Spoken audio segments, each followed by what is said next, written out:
Iya, menurut saya rancangan undang-undang atau RUU tentang daerah khusus Jakarta ini memang sangat berbahaya ketika Gubernur Jakarta ditunjuk atau dipilih oleh Presiden Republik Indonesia, karena paling tidak ada 3 alasan.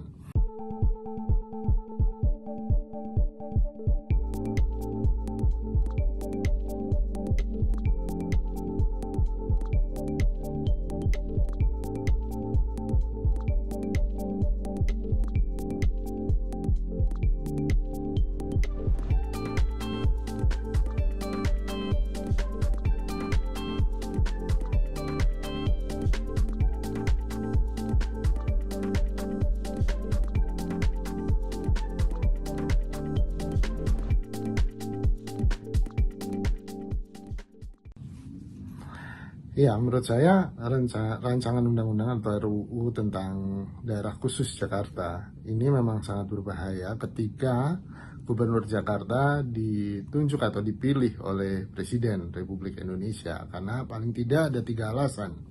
Yang pertama adalah soal kedaulatan rakyat Jakarta itu sendiri untuk memilih gubernur, apalagi Jakarta juga sudah tidak bisa memilih wali kota kan gitu, semuanya gubernur, itu karena daerah kekhususannya.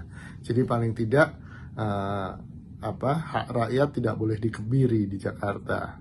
Dan kedua, alasan kedua, kalau kemudian ada beberapa pihak membandingkan dengan daerah istimewa Yogyakarta, jelas karena daerah istimewa Yogyakarta punya historis, kekhasan historis itu, sejarahnya berbeda dan unik gitu kan. Kalau Jakarta mau diperlakukan seperti demikian, pertanyaannya apakah ada kerajaan dulunya di Jakarta gitu kan, dan apakah rajanya masih berdaulat sekarang di Jakarta gitu kan. Kalau mau ya silahkan bikin aja gitu. Mungkin itu bisa jadi alasan historisnya bisa hilang. Tapi kemudian alasan ketiga, provinsi daerah khusus Jakarta ini adalah daerah yang APBD-nya paling besar di Indonesia, sehingga kan butuh akuntabilitas publik, dan akuntabilitas itu bisa dilakukan kalau orang atau pemimpin yang memimpin sebuah daerah dengan APBD besar itu kemudian dipilih oleh rakyat gitu kan. Jadi menurut saya 3 alasan itu paling tidak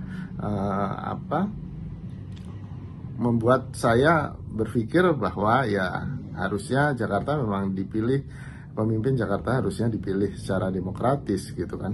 Lalu kedua, apakah kemudian ini ada hubungannya dengan usaha untuk menaikkan seseorang atau orang-orang tertentu?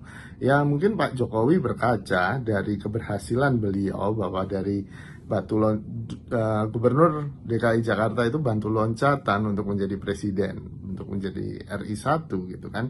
Dan mungkin beliau ingin batu loncatan itu menjadi eksklusif, tidak kemudian bisa dipakai oleh sembarang orang gitu kan, harus dipilih oleh presiden sebelumnya, sehingga ada semacam keberlanjutan legacy tadi gitu kan, yang ini menjadi tema utama dalam transisi pemerintahan Pak Jokowi ke selanjutnya gitu.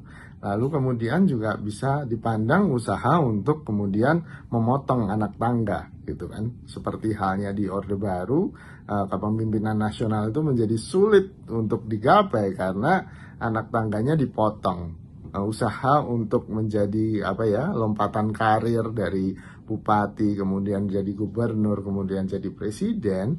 Nah, lompatan kedua ini dari gubernur ke presiden ini hanya terbukti dan hanya bisa di daerah khusus ibu kota Jakarta atau mungkin nanti daerah khusus Jakarta gitu kan.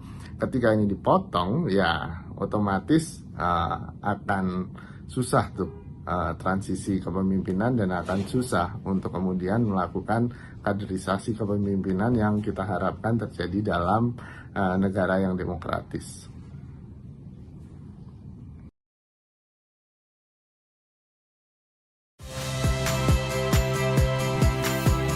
Saya Iriana Mardanus.